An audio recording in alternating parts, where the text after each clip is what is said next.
Passamos a apresentar os 4 Evangelhos, Revelação da Revelação, Jean Baptiste Rustin. Narração, Paulo de Moraes.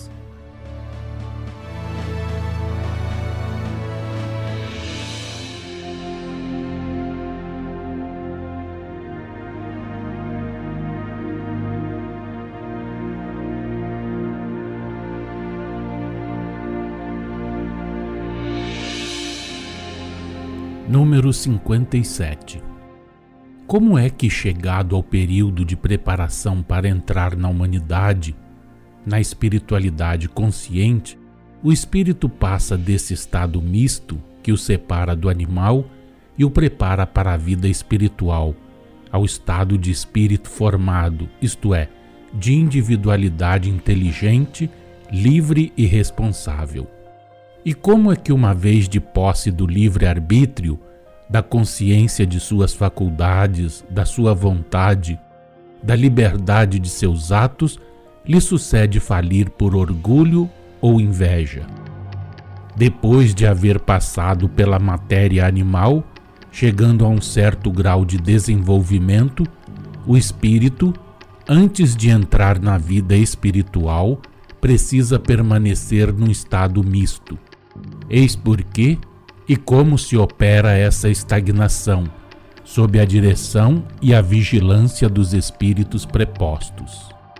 Para entrar na vida ativa, consciente, independente e livre, o espírito tem necessidade de se libertar inteiramente do contato forçado em que esteve com a carne, de esquecer as suas relações com a matéria, de se depurar dessas relações.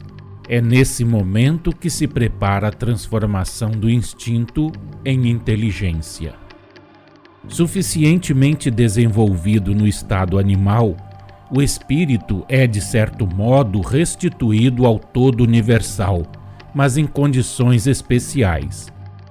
É conduzido aos mundos ad hoc, às regiões preparativas, pois que lhe cumpre achar o meio onde se elaboram os princípios constitutivos do perispírito.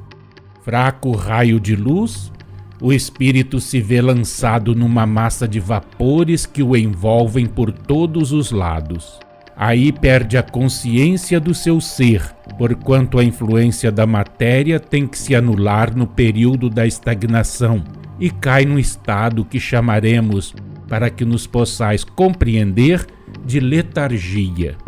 Durante esse período, o perispírito, destinado a receber o princípio espiritual, se desenvolve, se constitui ao derredor daquela centelha de verdadeira vida. Toma, a princípio, uma forma indistinta, depois se aperfeiçoa gradualmente como germen no seio materno, e passa por todas as fases do desenvolvimento. Quando o invólucro está pronto para contê-lo, o espírito sai do torpor em que jazia e solta o seu primeiro brado de admiração. Nesse ponto, o perispírito é completamente fluídico, mesmo para nós. Tão pálida é a chama que ele encerra, a essência espiritual de vida, que os nossos sentidos, embora sutilíssimos, dificilmente a distinguem. Esse é o estado de infância espiritual. É então que os altos espíritos que presidem a educação dos que se encontram assim no estado de simplicidade, de ignorância, de inocência, os encaminham para as esferas fluídicas, onde deverão ficar durante o seu desenvolvimento moral e intelectual, até ao momento em que se achem no uso completo de suas faculdades e, portanto, em condições de escolher o caminho pelo qual enveredem. Seguem-se as fases da infância. Os guias protetores ensinam ao espírito o que é o livre-arbítrio que Deus lhe concede, explicam o uso que dele pode fazer e o concitam a se ter em guarda contra os perigos com que vem a deparar. O reconhecimento e o amor devidos ao grande ser constituem o objeto da primeira lição que o espírito recebe. Levam-no depois, gradualmente, ao estudo dos fluidos que o cercam, das esferas que descortina. Conduzido por seus prudentes guias, passa às regiões onde se formam os mundos, a fim de lhes estudar os mistérios. Desce, enfim, às regiões inferiores, a fim de aprender a dirigir os princípios orgânicos de tudo o que é em qualquer dos reinos da natureza. Daí vai a esferas mais elevadas, onde aprende a dirigir os fenômenos atmosféricos e geológicos que observais sem compreender.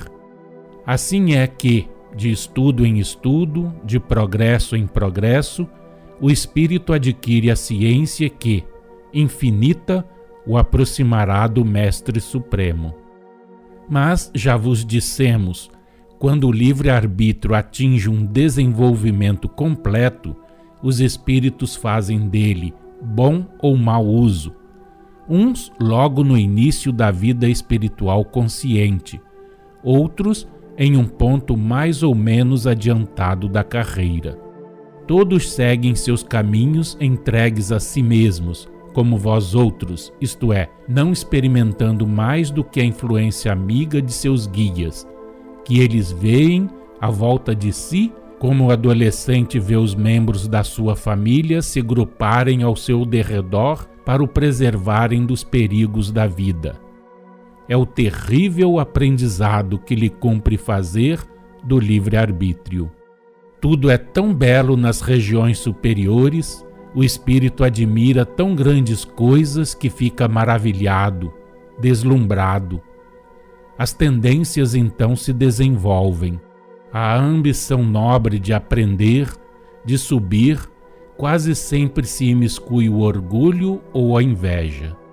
Nesse ponto, sente a influência paternal de Deus, cuja existência lhe é revelada, mas que ele não vê. Só o que é perfeito se pode aproximar da perfeição, e o espírito, independente e livre, está ainda ignorante e não experimentou por si mesmo o seu valor. Os espíritos no estado infantil, já o dissemos, são confiados a preceptores que trabalham para o desenvolvimento intelectual e moral de seus discípulos, dando-lhes ensinamentos e exemplos. É então, também já o dissemos, que as tendências se revelam. Os espíritos ou trilham laboriosamente o caminho do progresso espiritual, trabalhando com ardor, dóceis aos seus guias pelo seu próprio desenvolvimento, crescendo em sabedoria, em pureza, em ciência, e chegam sem haver falido ao ponto onde nenhum véu mais lhes oculta a luz central.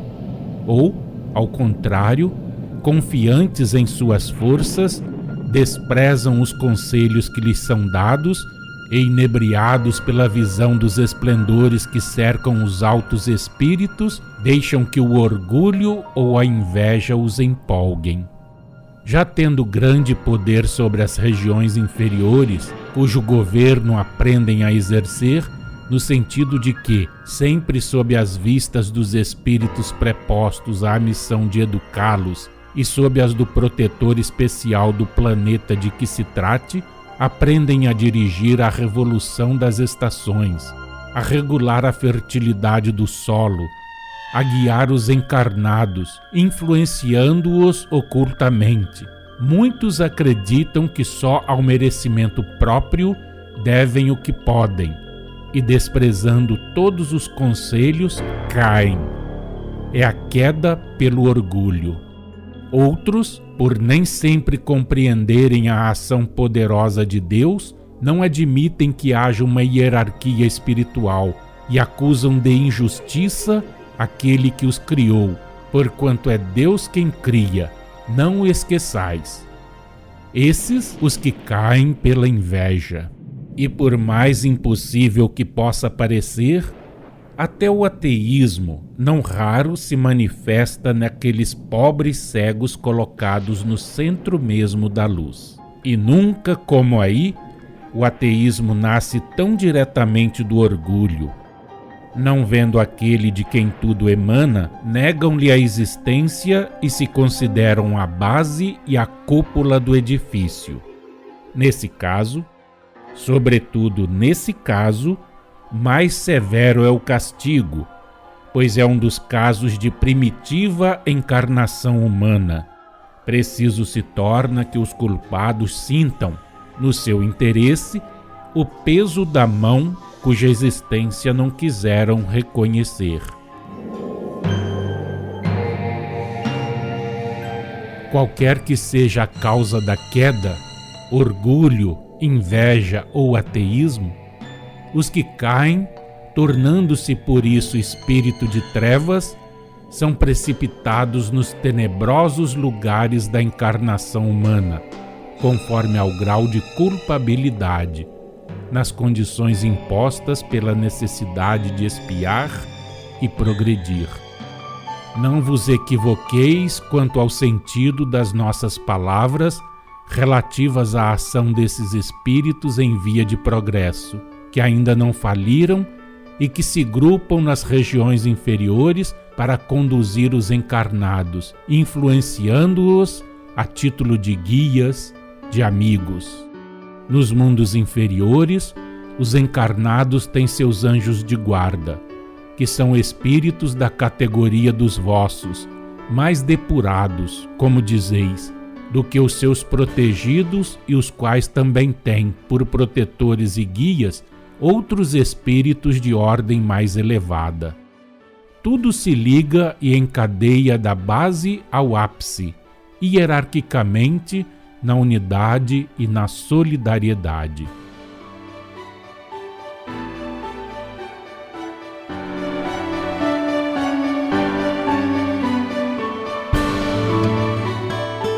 Acompanhe no próximo programa mais um trecho de Os Quatro Evangelhos, Revelação da Revelação, Jean Baptiste Rustin.